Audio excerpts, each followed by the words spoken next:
दोस्तों आज हम मृदा के बारे में पढ़ेंगे कि मृदा क्या होती है, मृदा का निर्माण कैसे होता है और मृदा निर्माण को प्रभावित करने वाले कौन कौन से कारक हैं और मृदा का वर्गीकरण पढ़ेंगे। सबसे पहले मृदा क्या है। मृदा क्या है यानी कि इसकी परिभाषा पूछते हैं। तो मृदा क्या है सबसे पहले इसी को देखेंगे और मृदा क्या है इसके बारे में हम जानते हैं। चलिए तो लिखेंगे मृदा भूपर्पटी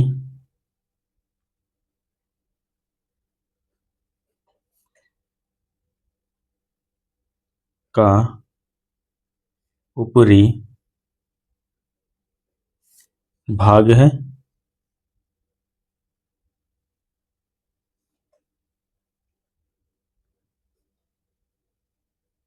ऊपरी भाग है।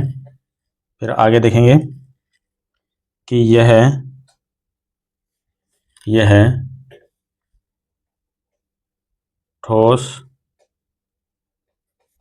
द्रव और गैस का मिश्रण है आगे लिखेंगे इसका निर्माण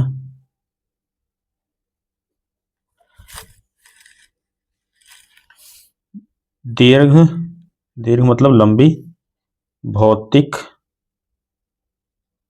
रासायनिक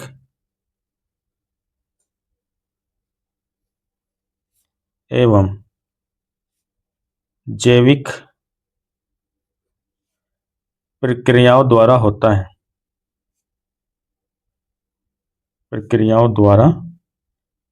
है।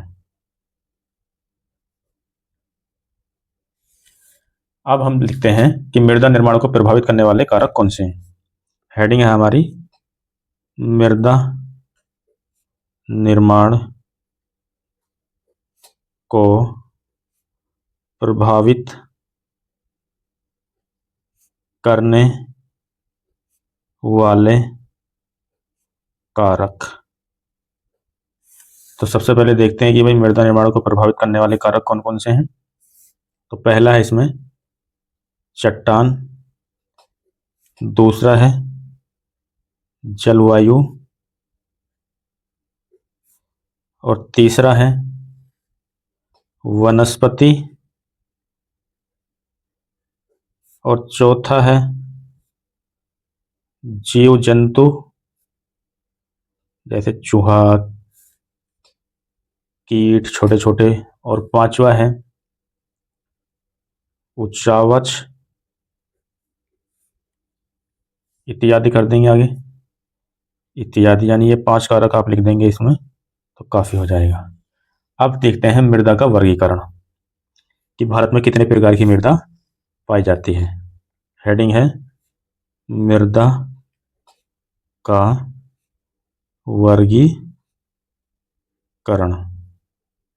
यानी भारत में कितने प्रकार की मृदा पाई जाती है। आप इसको देखेंगे अच्छे से। तो सबसे पहले हम लिखेंगे भारत में सबसे ज्यादा जो मृदा पाई जाती है वो है जलोढ़ मृदा। सबसे ज्यादा जलोढ़ मृदा। दूसरे नंबर पर लिखेंगे काली मृदा और तीसरे नंबर पर लिखेंगे लाल एवं पीली मृदा और 4 नंबर पर लिखेंगे लेटराइट मृदा और 5 नंबर पर लिखेंगे शुष्क मृदा। शुष्क मतलब सूखी, जहां पर वर्षा कम होती है, जैसे रेगिस्तानी मृदा ही शुष्क मृदा होती है, या जहां पर कम वर्षा हो वहां पर शुष्क मृदा पाई जाती है। 6 नंबर देखेंगे लवणीय मृदा। लवणीय मतलब नमकीन या खारी मृदा, लवणीय मृदा। 7 नंबर चलिए देखते हैं। 7 नंबर इधर देख लेते हैं। यहाँ पर 7 नंबर है हमारी पीटमय मृदा। पीठ में मृदा।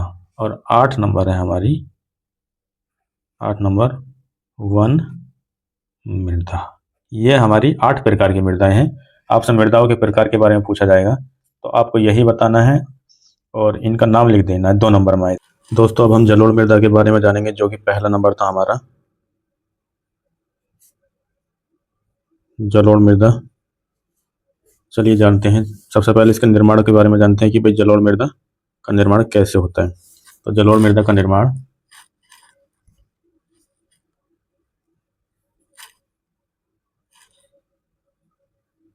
नदियों द्वारा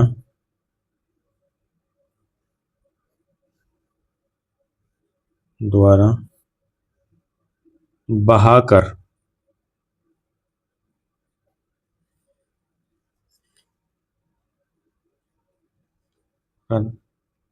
लाए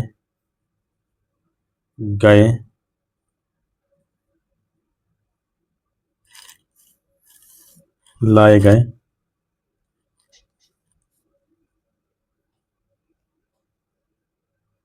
अवसादों द्वारा होता है। आगे देखते हैं कि इसमें नाइट्रोजन यानी कि N2 नाइट्रोजन की कमी होती है,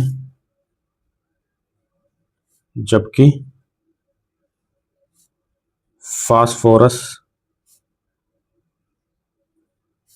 की अधिकता होती है।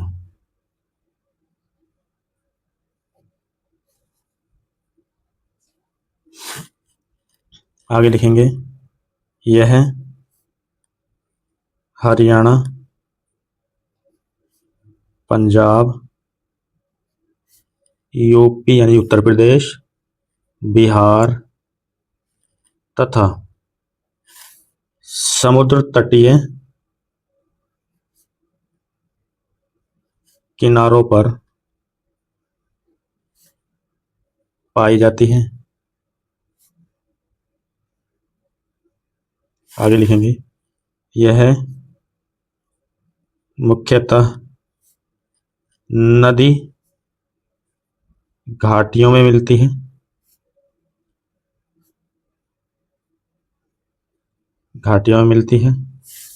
आगे लिखेंगे, यह निक्षेपण युक्त मृदा है। फिर आगे लिखेंगे, इसमें गेहूं, चावल, गन्ना, मटर और भी बहुत सारी फसलें हो सकती हैं, यानी इत्यादि फसलें होती हैं। आगे लिखेंगे, इसे खादर एवं बांगर 2 भागों में बांटा गया है। चलिए अब खादर बांगर को देख लेते हैं। एक तरफ लिख लेते हैं खादर और दूसरी तरफ लिख लेते हैं बांगर। अगर अंतर आए तो आपको ऐसे ही लिखना है। तो भाई खादर क्या होती है? नवीन जलोढ़ मृदा है, नवीन जलोढ़ मृदा है। यह पुरानी जलोढ़ मृदा हुई, पुरानी जलोढ़ मृदा। दूसरा लिखेंगे पॉइंट नंबर 2, नदी घाटी क्षेत्र में मिलती है, जो उपजाऊ होती है। आगे लिखेंगे इधर 2 नंबर, नदी घाटी क्षेत्र के ऊपर मिलती है, जो उपजाऊ नहीं होती। फिर 3 नंबर लिखेंगे, यहाँ यानी कि खादर में प्रतिवर्ष बाढ़